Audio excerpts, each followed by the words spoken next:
Assalamualaikum warahmatullahi wabarakatuh. Hai Ananda sekalian, bagaimana kabarnya hari ini?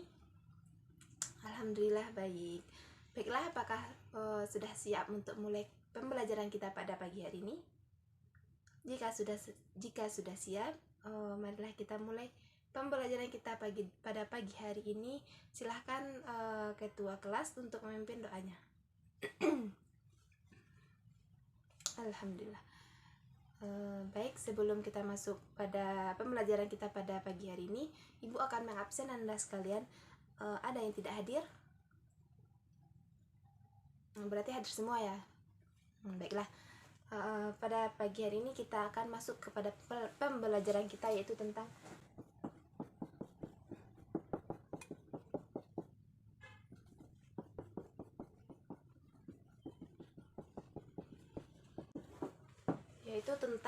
jinayat dan hikmahnya. Nah, jinayat yaitu pembahasan mengenai tindak kejahatan berupa pembunuhan, penganiayaan, sanksi dan apa hukuman yang didapat oleh tindak pembunuhan dan penganiayaan, yaitu berupa kisas, kafarat dan diat. Baik, pada pagi hari ini kita hanya membahas tentang pembunuhan. Kita hanya membahas tentang pembunuhan. Baik, apa saja yang akan kita bahas pada pagi hari ini, itu tentang pembunuhan, pengertian,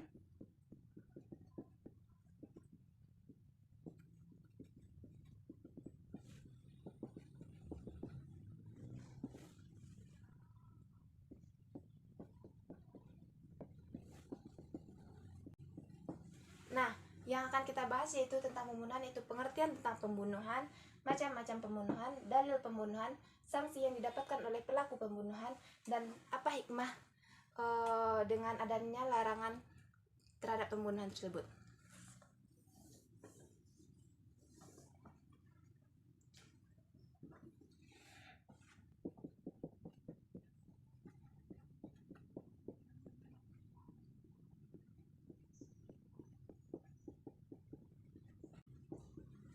Nah, yang pertama kita masuk kepada pengertian dari pembunuhan tersebut.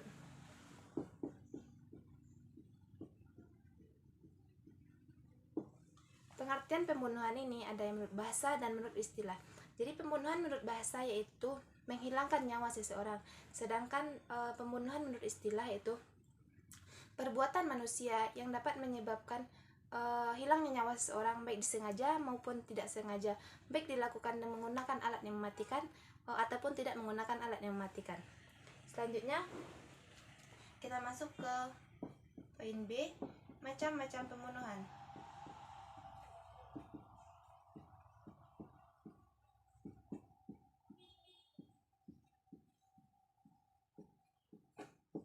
Nah, selanjutnya kita masuk kepada macam-macam pembunuhan. Ada 3. Yang pertama,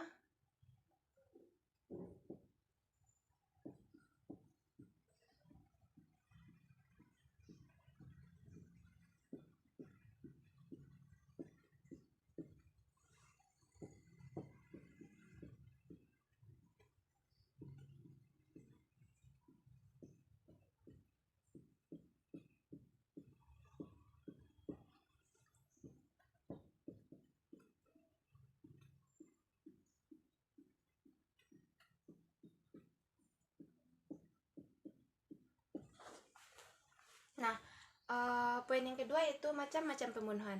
Macam-macam pembunuhan itu ada 3. Yang pertama, pembunuhan sengaja. Yang kedua, pembunuhan semi sengaja. Yang ketiga, pembunuhan tersalah. Kita bahas yaitu tentang pembunuhan sengaja. Pembunuhan sengaja itu yaitu pembunuhan yang dilakukan dengan adanya niat kita untuk membunuh, dan kita juga menggunakan alat yang mematikan. Contohnya seperti saudari Suci mempunyai hutang terhadap saudari Welia.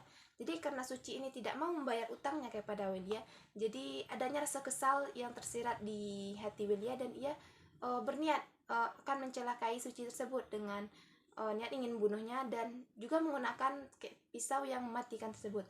Jadi itu masuk ke dalam pembunuhan sengaja. Sedangkan pembunuhan semi sengaja atau pembunuhan seperti sengaja yaitu pembunuhan yang dilakukan tanpa adanya niat untuk membunuh, dan juga tidak menggunakan alat yang biasanya dapat digunakan untuk membunuh. Contohnya seperti kita memukul seseorang dengan menggunakan tangan kita, terus kita pukul bagian tubuh orang tersebut, dan ternyata orang tersebut meninggal dan terbunuh.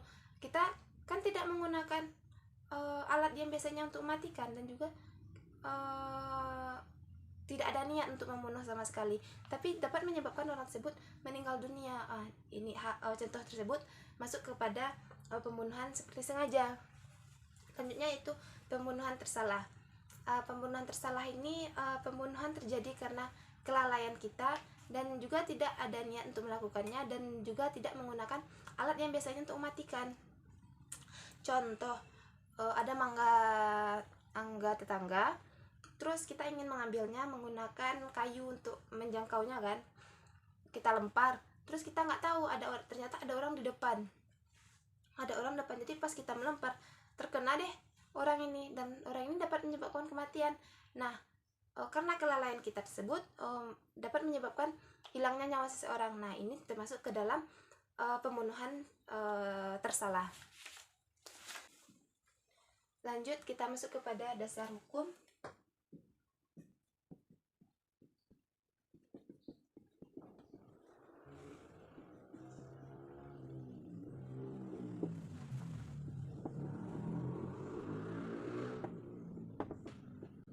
Nah, selanjutnya kita masuk kepada dasar hukum tentang pembunuhan, yaitu terdapat dalam Quran surat Al-Isra ayat 33 yang berbunyi,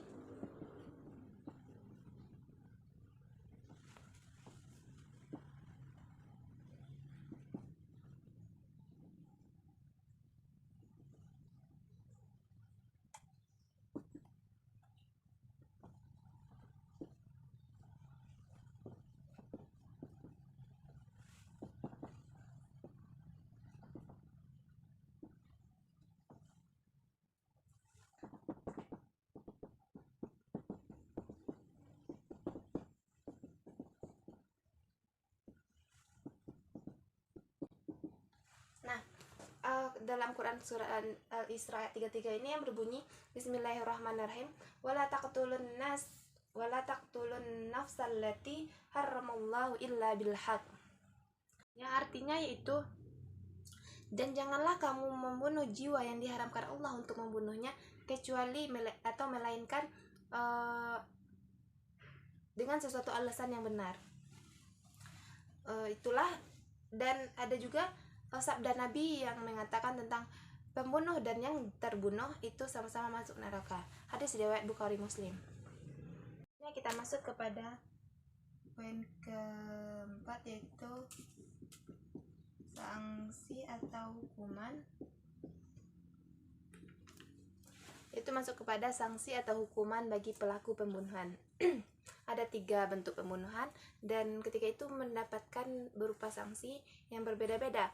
Yang pertama yaitu pembunuhan sengaja. Pembunuhan sengaja itu mendapatkan sanksi atau hukuman berupa diqisas dengan balasan yang setimpal atau dengan yang berat. Tetapi jika keluarga si korban tersebut memaafkan, maka pelaku pembunuhan ini harus membayar diat berupa diat mughalazah atau denda berat yang dibayarkan dengan tunai kepada pihak keluarga, dan juga ia harus menunaikan kafarat. Selanjutnya yaitu kepembunuhan seperti sengaja.